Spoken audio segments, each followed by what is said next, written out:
ആമ്പല്ലൂർ പള്ളിക്കുന്ന് റോഡിൽ വരാക്കര പുളിഞ്ചോട് കാളക്കല്ല് മേഖലയിൽ റോഡിന്റെ ഇരുവശത്തും കാനകൾക്ക് സ്ലാബില്ലാത്തത് വാഹനയാത്രക്കാർക്കും കാൽനട യാത്രക്കാർക്കും അപകട ഭീഷണിയാകുന്നു.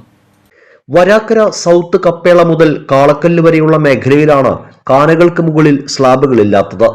പുല്ലു വളർന്ന് കാന തിരിച്ചറിയാൻ കഴിയാത്ത വിധം മൂടപ്പെട്ട നിലയിലാണ്. ഒരേ സമയം ഇരുദിശയിൽ നിന്നും വാഹനങ്ങൾ വന്നാൽ കാൽനട യാത്രക്കാർക്ക് റോഡിൽ നിന്നും മാറി നിൽക്കാൻ അല്പം പോലും സ്ഥലം ബാക്കിയില്ല. വലിയ വാഹനങ്ങൾക്ക് കടന്നു പോകാൻ വശം കൊടുക്കേണ്ടി വന്നാൽ ഇരുചക്ര വാഹനങ്ങളും സൈക്കിളിൽ സഞ്ചരിക്കുന്ന വിദ്യാർത്ഥികളും അപകടത്തിൽപ്പെടുന്ന സ്ഥിതിയാണ്. പൊതുപ്രവർത്തകനായ സുരേഷ് ചെമ്മനാടന്റെ നിരന്തര പരാതികൾക്കൊടുവിലാണ് ആമ്പല്ലൂർ പള്ളിക്കുന്ന് റോഡിന്റെ പല ഭാഗങ്ങളിലും നേരത്തെ തുറന്നു കിടന്നിരുന്ന കാനകൾക്ക് മുകളിൽ സ്ലാബുകൾ സ്ഥാപിച്ചത്. 20 ലക്ഷം രൂപയുടെ പ്രവർത്തികൾ പിന്നീട് ഫണ്ട് തികയാത്തതിനാൽ നിർത്തിവെക്കുകയായിരുന്നു. വരാക്കര പുളിഞ്ചോട് PWD റോഡിൽ കാൽനടക്കാർക്ക് പോലും നടക്കാൻ പറ്റാത്ത രീതിയിലാണ് റോഡിൻ്റെ അവസ്ഥ.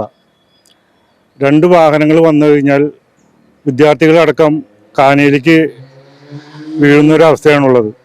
3 സ്കൂളുകൾ വർക്ക് ചെയ്യുന്ന ഈ റോഡിൻ്റെ 2 സൈഡിലും സ്ലാബ് ഇട്ടാലേ കാൽനടക്കാർക്ക് നടക്കാൻ സാധിക്കുകയുള്ളൂ.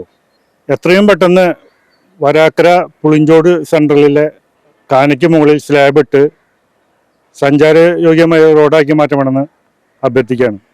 3 വിദ്യാലയങ്ങളിലേക്കുള്ള വിദ്യാർത്ഥികൾ സഞ്ചരിക്കുന്ന പ്രധാന പാതയാണിത്. കാനയ്ക്ക് മുകളിൽ സ്ലാബുകൾ സ്ഥാപിച്ച് അപകട സാഹചര്യം ഒഴിവാക്കണമെന്ന് ആവശ്യപ്പെട്ട് കൊടകര PWD അധികൃതർക്ക് വീണ്ടും പരാതി നൽകിയിരിക്കുകയാണ് സുരേഷ് ചെമ്മനാടൻ. അപകടങ്ങൾക്ക് കാത്തു നിൽക്കാതെ എത്രയും വേഗം അധികൃതർ നടപടി സ്വീകരിക്കണമെന്നാണ് ആവശ്യം ഉയരുന്നത്. ആമ്പല്ലൂർ പാലപ്പിള്ളി റോഡിൽ വരാക്കര പുളിഞ്ചോട് മേഖലയിൽ കാനയ്ക്ക് മുകളിൽ സ്ലാബുകളില്ലാത്തത് വലിയ അപകട ഭീഷണിയായി മാറുകയാണ്. ഇരുവശത്തു നിന്നും ഒരേ സമയം വാഹനങ്ങൾ വരുമ്പോൾ കാൽനട യാത്രക്കാർക്ക് ഒന്ന് മാറി നിൽക്കാൻ ഒരു തരി സ്ഥലം പോലും ബാക്കിയില്ല. ഇതുവഴി സൈക്കിളിൽ സഞ്ചരിക്കുന്ന വിദ്യാർത്ഥികളടക്കമുള്ളവർ വലിയ ഭീതിയോടെയാണ് സഞ്ചരിക്കുന്നത്.